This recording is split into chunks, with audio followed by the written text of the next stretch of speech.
ಅಪ್ಪನ ಮಾತಿಗೆ ಬೆಲೆ ಕೊಡ್ತಿರೋ ಅವನೊಬ್ಬ ಅಪ್ರಯೋಜಕ.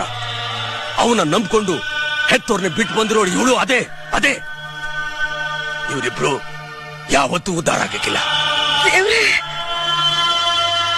ನೋಡು, ಆ ಪತ್ರದಾಗೆ ಅವನಿಗೆ ಸೇರ್ಬೇಕಾದ ಆಸ್ತಿನೆಲ್ಲ ಬರ್ದಿಟ್ಟಿದ್ದೀನಿ. ಅದನ್ನೆಲ್ಲ ತಗೊಂಡು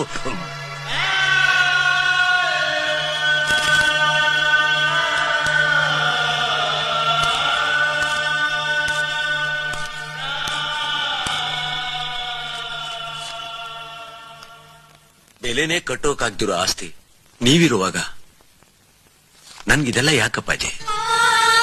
ನೀವ್ ಯಾವಾಗ್ಲೂ ಇಲ್ಲಿರ್ತೀರಾ. ಇಲ್ಲಿ